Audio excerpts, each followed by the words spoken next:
Hi, good morning once again. Good morning.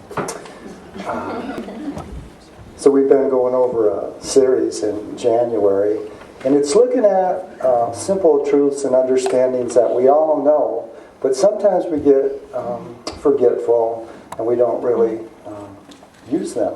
So we started off, Cindy did a really great talk on Mary and Martha. Everybody remember that one? Mary and Martha? And it's to begin to balance our intuition, our ability to receive with our giving forth of energy. So giving and receiving, we want to bring that into balance in our life. So sometimes if you get too busy, you say, Martha, wait a second. You pull back and let Mary receive and manifest. And then last week she talked about seek the good. Seek the good and praise it, and to begin to know that God is in everything. And God's good. So, and sometimes we miss the good in things, don't we? We don't look for it. So if we seek it, that means looking for it. So we're going to look for God in everything. And we'll see that purpose for a person, place, thing, experience in our life. So today the talk is focus and expand. Focus and expand. Now we've all heard that, haven't we? What you focus on expands. It's kind of like a new thought, mantra. What you focus on expands. So we're the chooser, aren't we? We're the chooser of what we focus on. We're the chooser of our thoughts. So I want to just read a little gem from this book, which we have out in the... and it supports our church. Okay, that's it. And this is called The Sower. The garden is so fertile, nothing left to chance. Be ever vigilant, gardener, careful what you plant. The inner realm's a reality, expressing all thoughts through thee. When seeds are planted, they blossom forth. How easy once you see. You have what is yours through what you are. A conscious choice is there.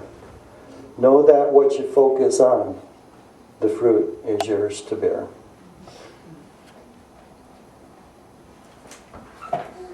When we look at new thought, we look at these mantras, these changes that we're putting in our dynamic, in our manifestation. They're really not so new. They're really not new at all. What you focus on expands. What a man thinketh that he is, this is the eternal mystery. A man becomes that which he thinks. And that's from the Upanishads, and that's ancient Indian scripture. Maybe 10,000 years old. A man becomes what he thinks he is. In the 60s, a man, his name was Napoleon Hill. He wrote, as a man thinketh, as a man thinketh, as a woman thinketh. And it's just to begin to bring to conscious mind once again how powerful our thoughts are. And all throughout time, the masters and the teachers and the prophets and the saints have all gave us this reminder how powerful it is to be aware of our thoughts. Which you focus on expands. That's pretty good, isn't it? But sometimes it depends on the situation or circumstance we're in, doesn't it? Because we're feeding that experience. And sometimes we focus on things that aren't comfortable. And we kind of get trapped in this little loop. And we forget that we're the chooser. We forget that as we entertained a thought at one time in our life, we can let it go and be open to a greater thought, maybe a more positive thought, a thought that would truly support us. So, what you focus on expands. Okay. Another way of looking at that, let's just bring it into 2012. We are constantly creating with our thoughts. We're constantly creating with our thoughts. Does everyone kind of agree with that? We're starting to expand in consciousness, understand this, the quantum nature of reality, how powerful our thoughts are. So we're constantly creating with our thoughts. So if we're constantly creating with our thoughts, aren't we expanding? We're just getting greater and greater things, stuff, experience in our sphere of consciousness. So we're constantly creating with our thoughts. So maybe the first thing that we could look at, and it was almost like from the quiet mind, how powerful that Christ within us is. And it has to do with identity. So from what identity are we creating? Are we creating from a limited human nature identity, a mortal identity? Or are we creating from our divine identity? Are we creating from man's consciousness, or are we creating from God consciousness? So, do you see the choice that we have here? And sometimes when we catch ourselves in this loop, and it's not comfortable anymore, change our thought, we can begin to lift.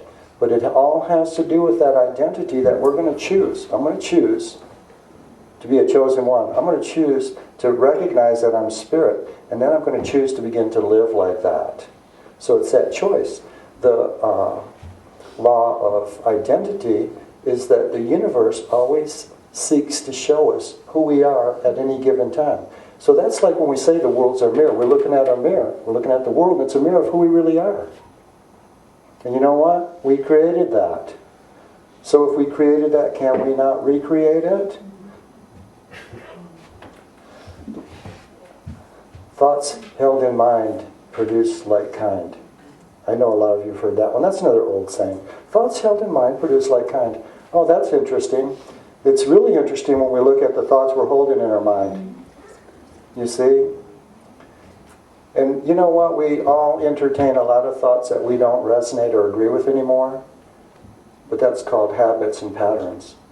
So to begin to change our identity is going to lift us into a whole new pattern of living, because it's going to change the way that we think. And then the way that we think is going to change the way that we live. So just looking around, what's happening in my world? Is it comfortable? Is it uncomfortable?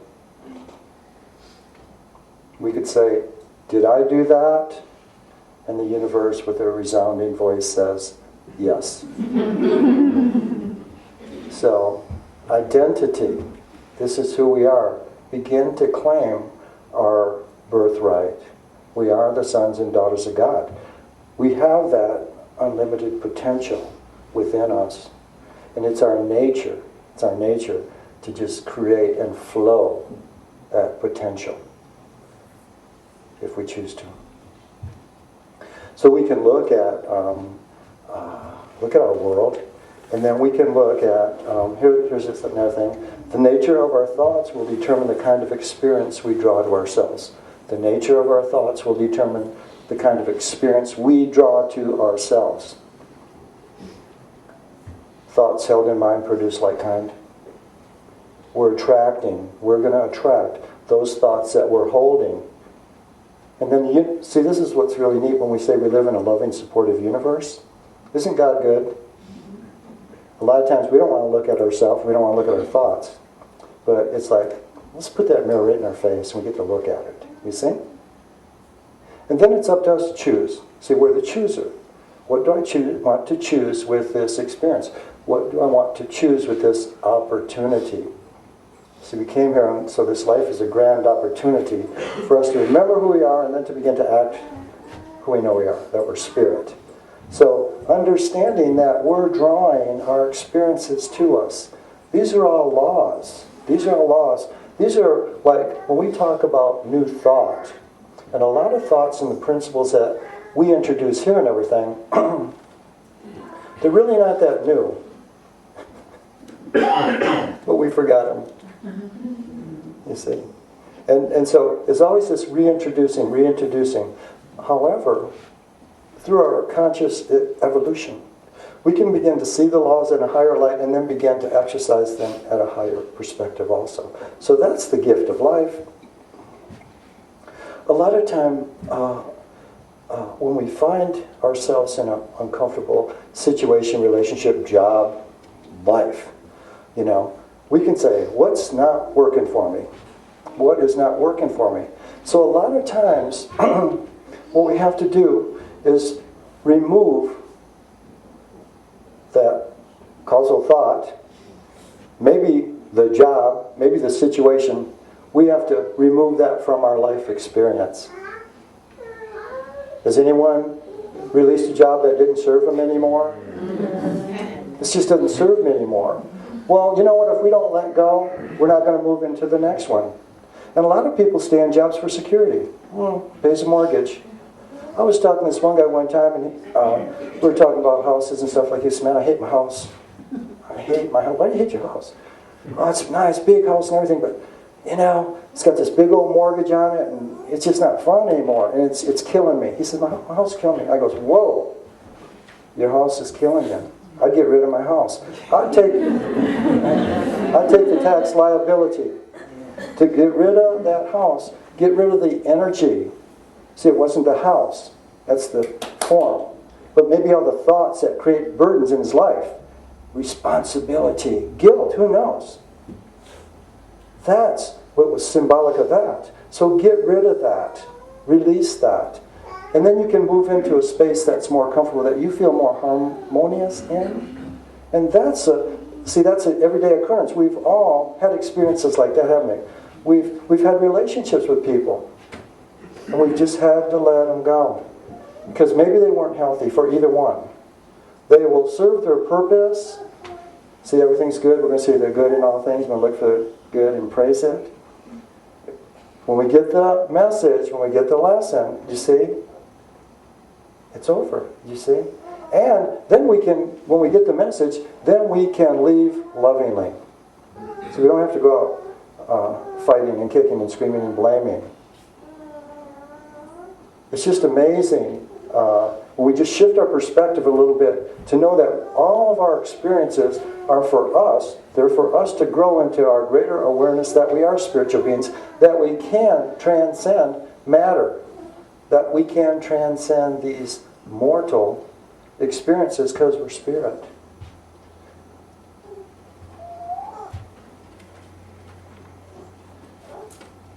When we create a space in our life, in our house, whatever, it's called creating a vacuum. We're going to create a vacuum in our house. But the law of the vacuum is when we create a space, the universe will fill it with the same energy. So what we want to do is we want to create a space, create a vacuum in our life, in our home, in whatever. But then we want to set an intention. What do I want this space to be filled with? You see? What do I want this space to be filled with? See, intention's the key to the universe. Energy follows thought. So if we just clean our closet, to clean it without the intention to get a new wardrobe, it'll be filled.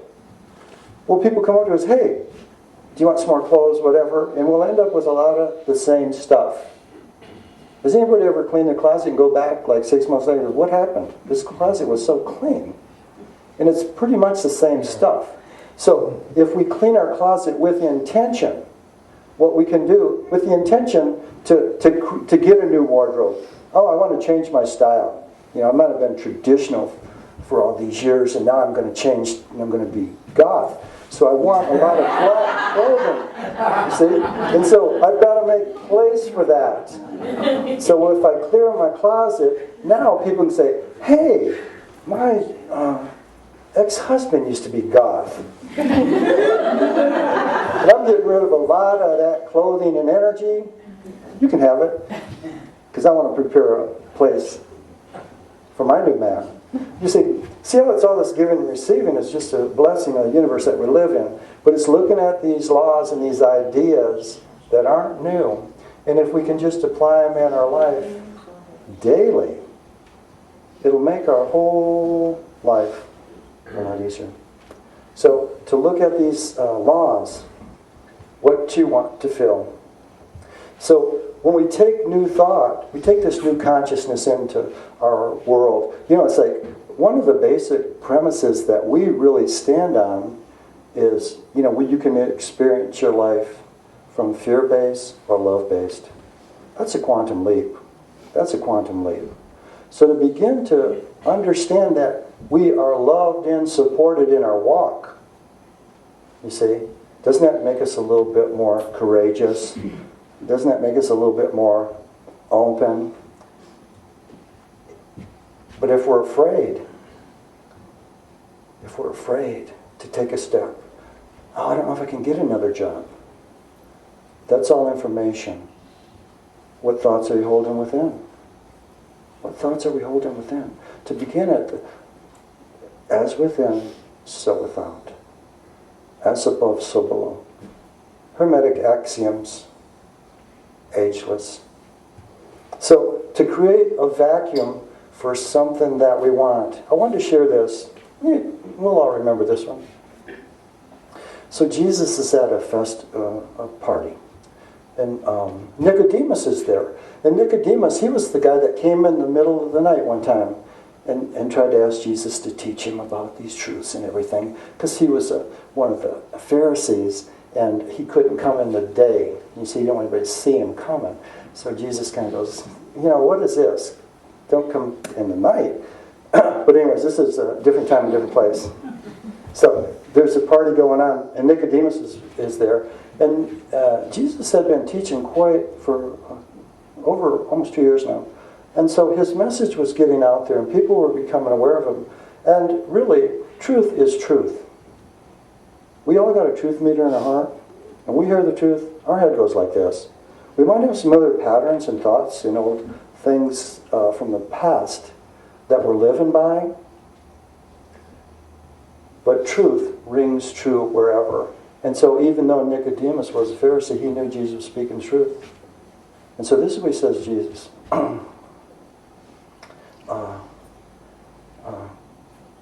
He's talking about the priesthood. Could we not gain these reforms and not destroy the service of the Jews? Could not you harmonize your mighty work with that of Pharisee and scribe? Might not the priesthood be a benefit to your divine philosophy? But Jesus said, you cannot put new wine in ancient skins, for when it purifies itself, lo, it expands. The ancient bottles cannot bear the strain. They burst, and all the wine is lost. Men do not mend a worn-out garment with a piece of cloth unworn, which cannot yield to suit the fabric weak with age, and then a greater tear appears. Old wine may be preserved in ancient skins, but new wine calls for new bottles. This spirit truth I bring is to this generation new. And if we put it in the ancient skins of Jewish forms, lo, it will all be lost. It must expand. The ancient bottles cannot yield, and they would burst. Behold the kingdom of the Christ. It is as old as God itself, and yet it is as new as the morning sun. It only can contain the truth of God. Sometimes we gotta let go. And that's especially true in metaphysics and new thought and even spirituality. Because if we get into spirituality, a lot of times we're going to transcend religion. And you know what? A lot of people are brought up in religion. And we get these deep, narrow pathways in our brain about what's true and what's not true. And sometimes when we get new thought, when we get these seeds, these new seed thoughts planted within our consciousness, we create resistance. And you know what? We're not happy with whatever our choice is. We can only be happy with the truth. And so sometimes we might have to walk away from a past pattern. I know lots of people in here that used to go to different churches or where they might have been raised in a different religion. And you know what? It didn't serve them any longer. So they made a choice. They made a conscious choice to go somewhere where they were spiritually fed. And when they go to some place that's spiritually feeding them, and they're sitting there and listening and their heads nodding, that's knowing the truth. See, no one can take that away from you. People can try to make people do things and manipulate and guilt and trip. But if we know the truth and we know who we are, we can begin to live that truth. See, no man can know the truth unless he lives the truth. No man can know the truth unless he lives the truth. So every day we get to have experiences where we can live little bits of truth throughout the day. And as we make these choices to support our spiritual identity, the truth within that we know to be the truth, we get stronger in our beingness. We begin to pull off those layers. We begin to take masks off so that now we can really manifest and express the truth I am. It takes letting go. Every one of you know you're different than you were a year ago, 5 years ago, 20 years ago. Your old wineskin, I'm a 49 Patrick, would be burst asunder. It couldn't handle it. Do you see? So we change. We're always changing and growing and evolving. It's a good thing. We're not dead, are we? We're still here. So to begin to look at life like that, and then we're going to empower ourselves. So we're going to start choosing thoughts that support us. You see? Thoughts held in mind produce like kind. Oh, so now we're going to choose the thoughts that are going to support our heart's desire. We're going to choose the thoughts that support our soul. Cause and effect. Sending out a causal thought. What do I want to see happen? What do I want to create? The inner realms of reality. Nothing left to chance. These are laws. These are laws that we live and move and have our being in. And if we have limitations or blocks that would keep us from entertaining them and then maybe expressing them in our world, in our life expression, that's when we can begin to really start meditating, going within, and asking, what's mine to do here? What choices do I have? What options do I have? So we go within to our unlimited spiritual nature. We don't call up our neighbor. We could. But we want to get the best guidance that we can get. And your best guidance is within your heart. Within your heart, the one who cares. You ask, you will receive. And that is the highest guidance that you can get. And a discussion. Seek ye first the kingdom of God. Kingdom of God, counsel of God. Aramaic translation. Seek ye first the counsel of God. The kingdom of God lies within. The counsel of God lies within. Going within now. I'm going to go within and seek my guidance. I'm going to go within and listen to what my spirit is going to talk to me about. Because that's going to keep me on purpose. It's going to keep me on the path that I chose before I got here. So as we begin to choose now, I'm going to be the chooser. Choose thoughts that are going to support my heart's desire, what I think my purpose might be, a lifestyle, whatever. Be the chooser.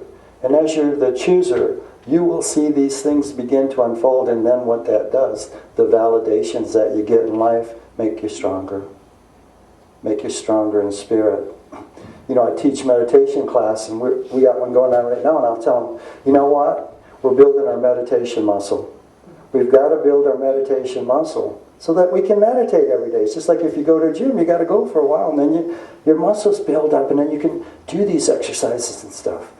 So we're building up our meditation muscle. Well, every time we make these choices to support our spiritual nature, to support our soul, what are we strengthening? We're strengthening spirit, our inner spirit, so that we can now stand forth radiant and clearly and speak our truth. Speak our truth.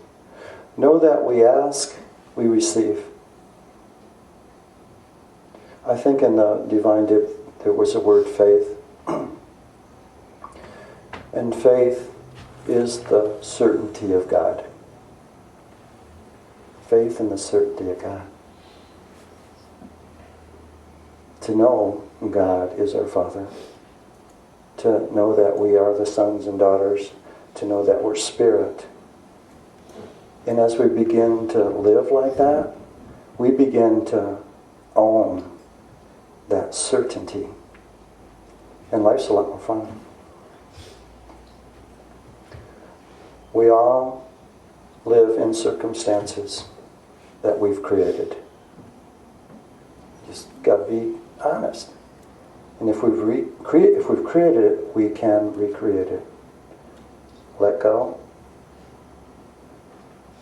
Put something in. Let go of a faulty thought. Put in a constructive thought. Let go of a negative thought. Put in a positive thought.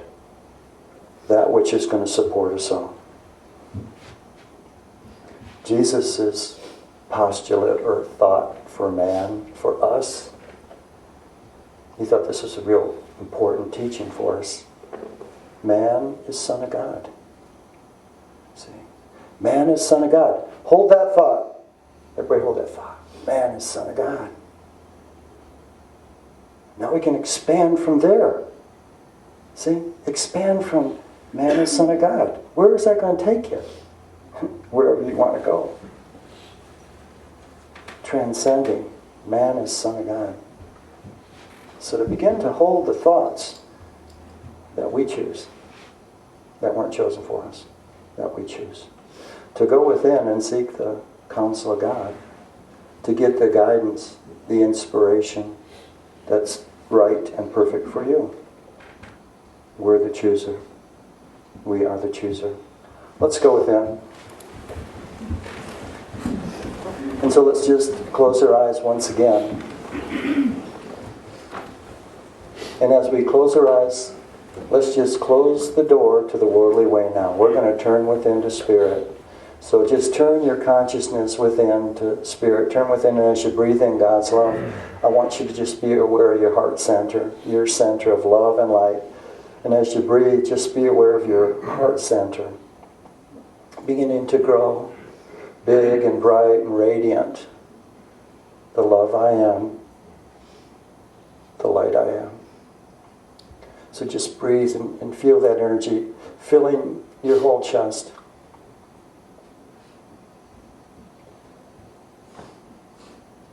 The love of God, I am. The light of God, I am. And just allow it to get bigger and brighter until it begins to overflow your heart, sending waves of this love and light throughout the whole body. And as we send these waves of love and light through our body, ask in your heart, ask to be freed of any limitation you might hold about yourself or life. Ask that any judgments you hold about yourself or another be washed away.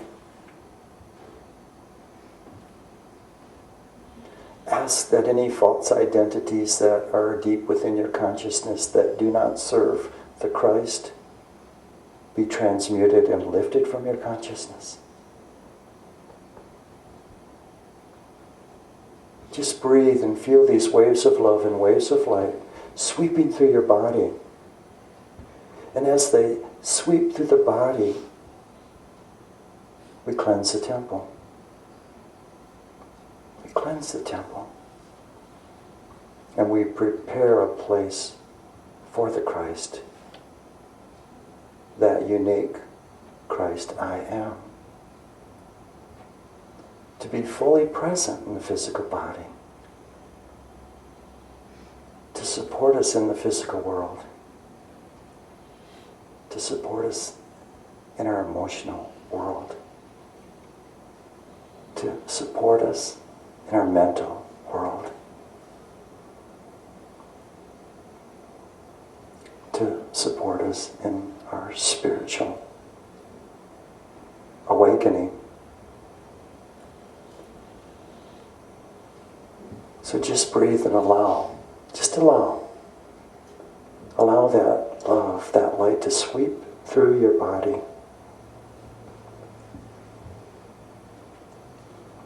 And just feel your energy getting clearer and clearer and clearer. And now in this clarity of love and light,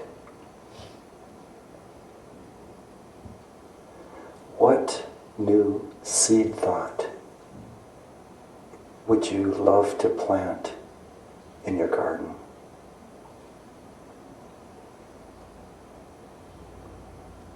And I want you to hold that seed thought in your hand for a second. And it may be a new job, or it just may be health, or anything that you desire. This seed represents its potential. And so we hold it in our hands and we're aware of it.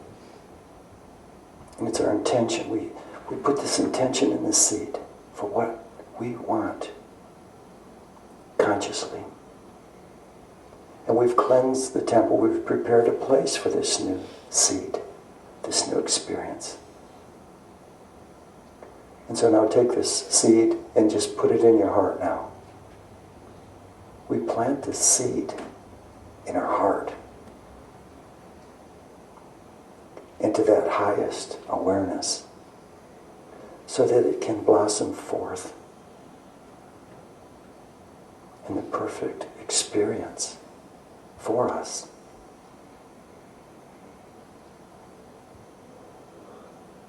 So just breathe and just feel good. Feel good about your ability to choose.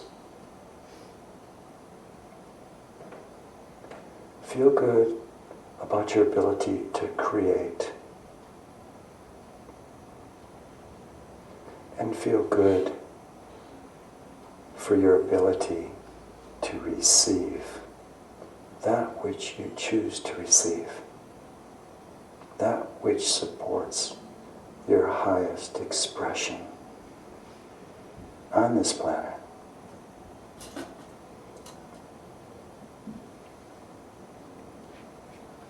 Breathe and feel your energy, your aliveness, and your peace. Be still and know. Be still and know. This is who you are. This is who I am. Breathe. Feel. Breathe and know. And when you're ready, just gently open your eyes.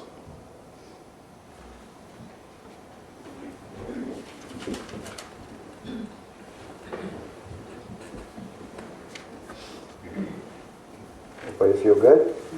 Expanded? Ready to blossom forth?